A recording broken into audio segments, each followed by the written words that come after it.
with that performance, given down a couple of blokes before you even got there and the travel? Yeah, look, as you've seen from us in the preseason, we had different guys injured at different times, and that was no different than tonight. And everyone stepped up, and as you saw statistically, we had a lot of contributors across the board.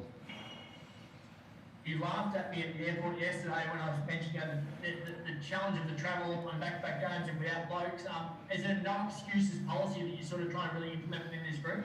Oh, look, absolutely. It's your individual and the team mindset to all of that. Like Cairns had the same travel, like they played the same day we played the last game. They had to do the same thing. So it was all about our mentality and how we wanted to approach it. Milestone's are big for a lot of players. Blokes sitting next to you to finish 350th and start the way you did. Did you put emphasis on the milestone for this group to make sure that you did him the justice and the credit that he deserves? It really didn't mention it at all. Just from my experience, when players have milestones, they just naturally want to play well in a milestone game.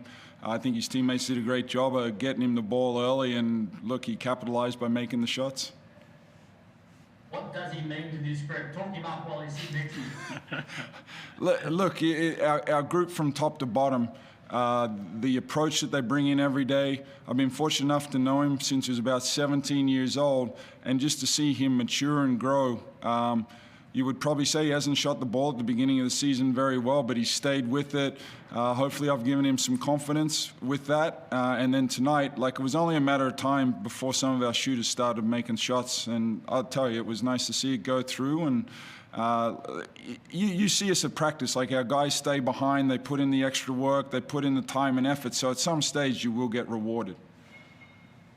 Todd, what does tonight mean to you personally from a milestone perspective and from a win perspective? Obviously you're going to talk about the team, but it is a big day for you personally. I mean, yeah, it's definitely, I'm very fortunate to see 350 games in this league. It's a very good league, and I guess to see it where it was to where it is now, it's pretty special to be a part of. But yeah, as you said, I think tonight we were down 2 guys, but that's the beauty of this group. We've got such a deep group, and when your number's called, everyone's ready to step up and play. Like you saw, Mike Harris stepped up, made some big shots tonight when, he wasn't even sure if he was coming on the road. So that sums up our group. Such a really good win for us. But quick turnaround. Recovery's important, but yeah, we'll enjoy the win tonight.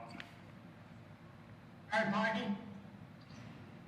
Blanche, congratulations. It was kind of fitting in a way that it turned out your milestone game was here. It's probably the closest venue to home for you. Were you able to get some family and friends into the building? And now the game's done, will you get some sort of a chance to celebrate tonight? Yeah, I had my wife flew from Perth. My parents came up from Mackay. Also, Jess's parents and one of my mates drove up as well. Obviously tough being a Monday night, but yeah, obviously being in Cairns definitely helped. But yeah, it was pretty special to have those guys here.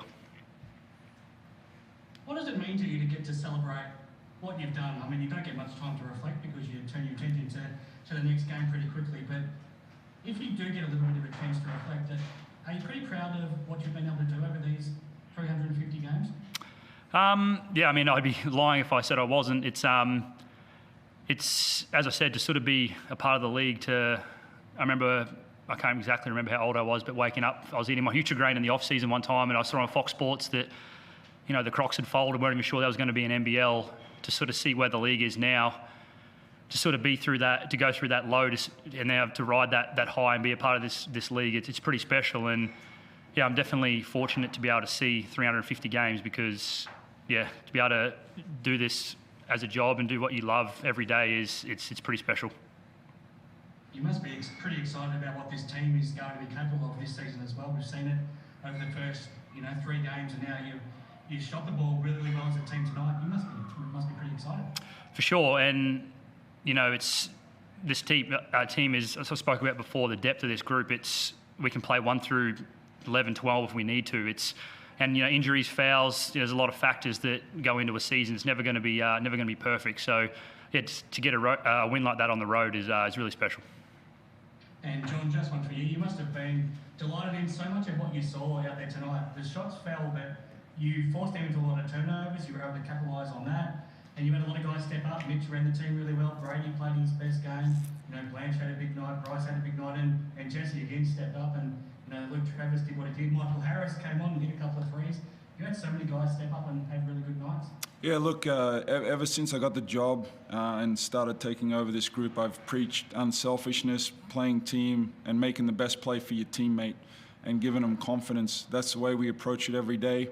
When you talk about Todd and Brady about their shooting, like they're great shooters, and I always say water finds its level. So I never lost faith. I wanted him to continue shooting because it's going to happen. And then tonight we saw the depth of our team, the versatility, but the thing that I'm happy about right now is the way we're defending. We're doing a great job. We're disruptive. We're creating turnovers that allows our offense to get down the other end and play a fun style.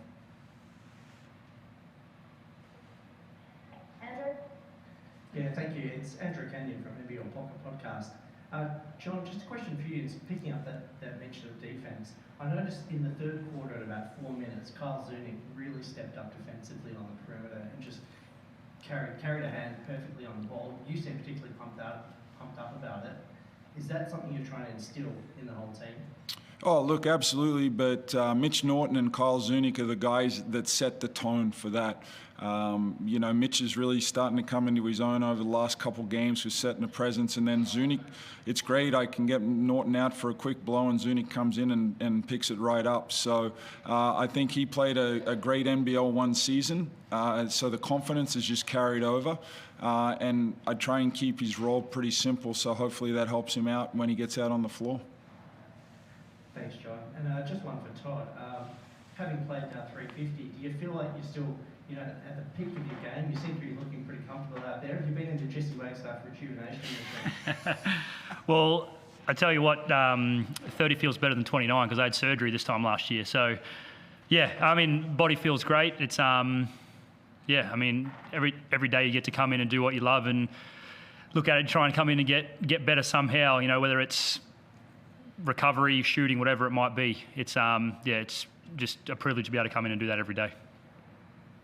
Fantastic. Thanks, guys. I'll leave it at that. Just one final one before you finish up. To Sean and Corey, is there any update on either of those? Is Corey still planning to come home tomorrow? And how Sean's ankle is? We just got done with the game, Craig. I'll worry about that in about 10 minutes. But Webster for sure will be playing. Tayshaun is looking very promising. And with Brady Manic, okay, he came off looking pretty sore when he hit the ground pretty hard. Yeah, we all recover from that.